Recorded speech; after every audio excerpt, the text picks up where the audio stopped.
Good news in history. September 20. Happy 36th birthday to the pious, dedicated family man Khabib Nurmagomedov, who also happens to be a UFC Hall of Famer and is considered one of the finest mixed martial artists ever to compete. The only UFC champion ever to retire with the belt and with an undefeated record 29-0.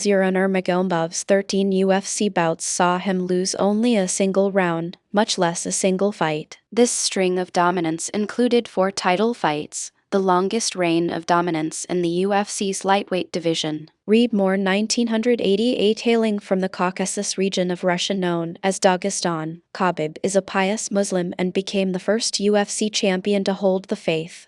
As is common with many children in Dagestan, he began wrestling from an early age. He started at the age of 8 under the tutelage of his father, Khabib Nurmagomedov. A decorated athlete and a veteran of the Soviet Army, Khabib had also wrestled as a child before undergoing training in judo and sambo in the military. Khabib dedicated his life to coaching the youth in Dagestan, in hopes of offering an alternative to the Islamic extremism common to the region. At age 9, Khabib trained with a juvenile bear as a sparring partner. This wrestling base was to be Khabib's weapon of choice in the octagon, a weapon which no opponent ever found a counter to. Khabib remained Khabib's trainer and cornerman for his whole career, until he passed away after contracting COVID-19 in 2020. Khabib won the following title match against Justin Gaethje at UFC 254, and retired after another devastating victory. More good news on this day. Led Zeppelin, going by the name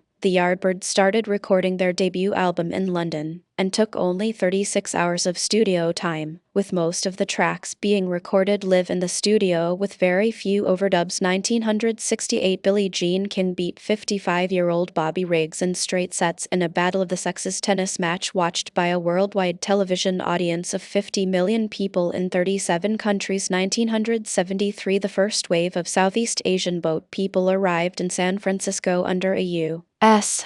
resettlement program. 1977. A multinational UN peacekeeping force landed in East Timor to restore order and help establish a new peaceful government. A society was successfully rebuilt. 1999. Don't ask, don't tell. The Pentagon's law against openly gay service members officially ended 2011. 766 years ago, the Salisbury Cathedral was consecrated in England. Considered the oldest example of early Gothic architecture in England, the Old Beauty maintains the largest cloister, the tallest spire, and the largest external park or cathedral close of any cathedral in Britain. Inside are also one of the oldest continual working clocks, and one of the 4 surviving copies of the Magna Carta. Construction was paid for by donations, principally from the canons and vicars of southeast England, who were asked to contribute a fixed annual sum until the building was completed. A legend